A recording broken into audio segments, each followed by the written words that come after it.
Mananatili sa gabinete ni Pangulong Bongbong Marcos si Executive Secretary Lucas Bersamin at 5 iba pa. Pero merong iba pa na inilipat naman ng posisyon. Para bigyan ng mukha ang balita, Mobile Journal Julie Baiza.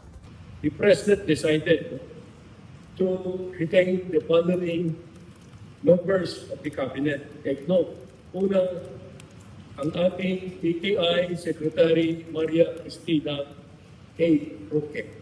Pangalawa, ang ating Department of Finance Secretary Ralph G. Recto. Pangatlo, ang ating Deputy Secretary Arsenio M. Talisacan. Pang-apat, ang ating DBM Secretary Amena F. Pangandaman. At ang panglima, ang ating SAPEA Secretary Frederick Go. Sila ang 5 miyembro ng economic team ni Pangulong Bongbong Marcos na mananatili sa pwesto kasunod ng pagsusumite ng courtesy resignation. Kaagad daw inaksyonan ang mga ito matapos ang evaluation dahil sa halaga ng kanilang tungkulin para sa ekonomiya ng bansa. Bukod sa kanila, ligtas din si Executive Secretary Lucas Bersamin. Aniya, hindi tinanggap ng Pangulo ang isinumite niyang resignation. Kaya hindi rin daw totoo ang lumulutang na alegasyon na siya ang target ng reorganisasyon ng gabinete. Bukod naman sa mga na-retain, ilan sa mga opisyal ang maililipat ng pwesto. Ang ating permanent representative sa United Nations, si Ambassador Antonio L. Labdaleo, has earlier signified his desire to retire after many decades of service to the country as an ambassador. Nararapat lamang na pangunahan natin yan at i-announce na ang papalit sa kanya sa United Nations ay ating magaling na DFA Secretary Enrique A. Manalo.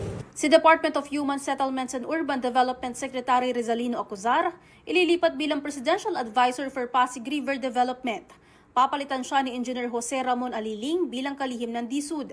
Si DOE Secretary Rafael Lotilla, papalitan si DNR Secretary Maria Antonia Yulo Laizaga na ayon kay Bersamin magpapahinga muna.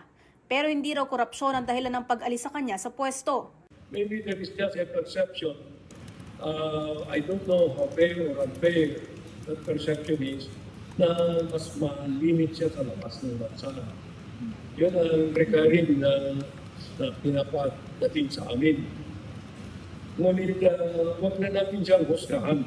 No? Whether inefficiency yan o hindi, that's not up for us to do. But the evaluation shows that it was time to have her rest muna. So nag-underperform na po? Underperform siguro. Sa mga susunod na araw, maglalabas daw ng desisyon si Pangulong Bongbong Marcos kung sino pa ang mananatili o maaalis sa pwesto.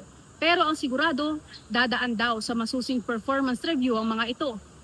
Mobile Journal Julie Baiza po, hatid ang mukha ng balita.